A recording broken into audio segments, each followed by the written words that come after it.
दोस्तों 1999 की उस गर्मी में जब भारत को पता चला कि पाकिस्तानी सेना और उसके घुसपैठिए करगिल की बर्फीली चोटियों पर घुसकर बैठ चुके हैं, तो पूरे देश की सांसें ही थम गई। ये चोटियां समंदर की सतह से 16 से 18,000 फीट की ऊंची थीं, जहां सांस लेना मुश्किल था, और वहां बैठा दुश्मन नीचे से गुजरने वाले हर भारतीय काफिले और चौकियों पर सीधे निशाना बना सकता था।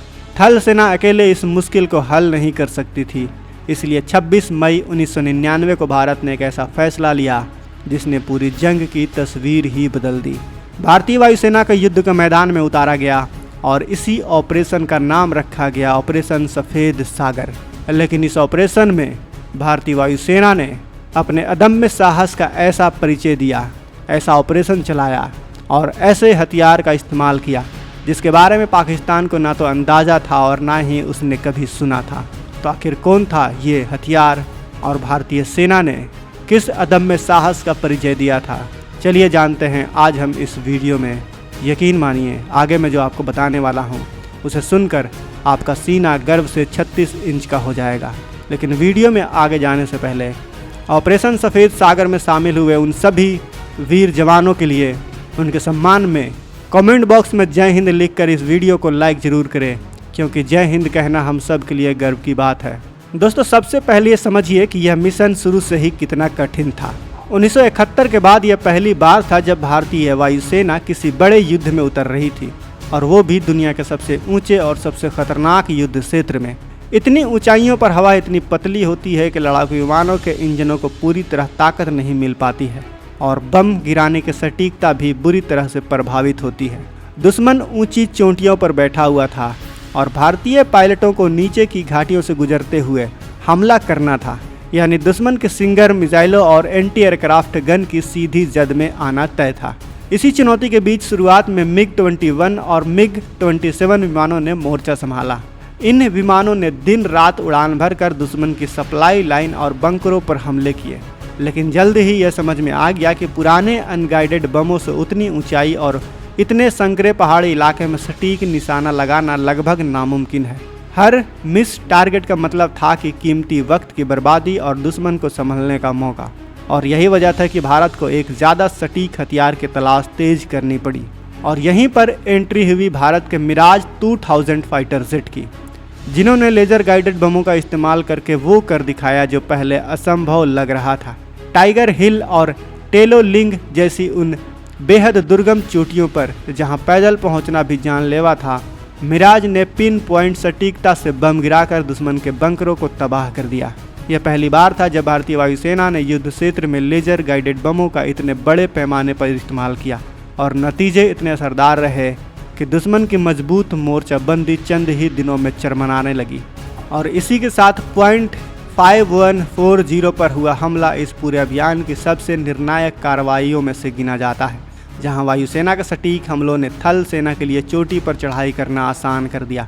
इसी तरह टाइगर हिल पर आखिरी हमले से पहले भी वायुसेना ने लगातार बमबारी करके दुश्मन के बंकरों को इतना कमज़ोर कर दिया कि जब हमारे जवान चोटी की तरफ बढ़े तो दुश्मन का हौसला पहले ही टूट चुका था। लेकिन यह जीत आसानी से मिलने वाली नहीं थी। इस पूरे ऑपरेशन में भारतीय वायुसेना ने अपनी जान की परवाह किए बिना कई मुश्किल मिशन को अंजाम दिया।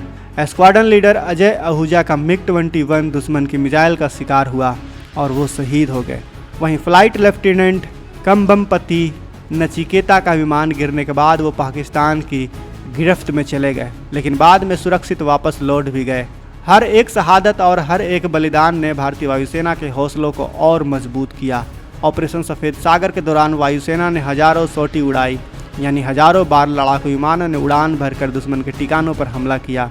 थल सेना और वायुसेना के बीच तालमेल इतना ज़बरदस्त था कि ज़मीन पर मौजूद सैनिक हवा से मिल रहे इस सपोर्ट की बदौलत एक ऐसी चोटी को वापस जीतने चले गए जो दुश्मन के कब्जे में था।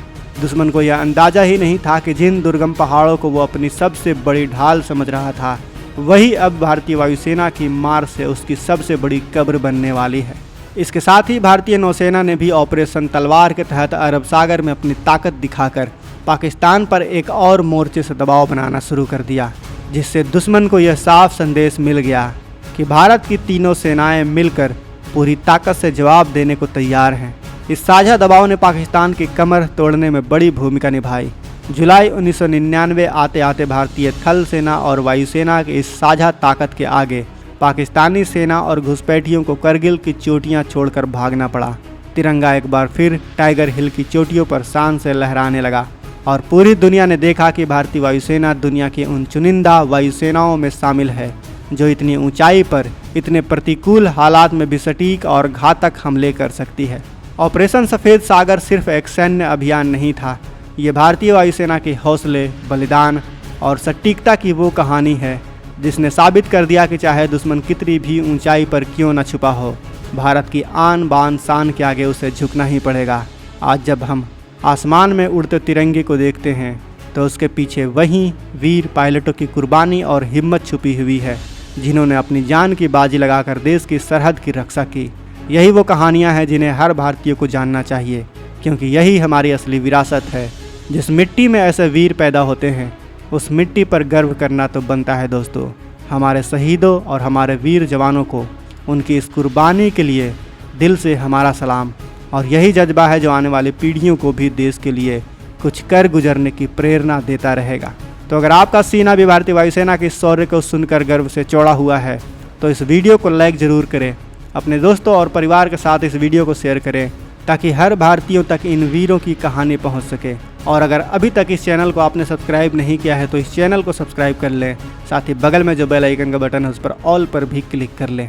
मिलते हैं अगले वीडियो में। जय हिंद, जय भारत।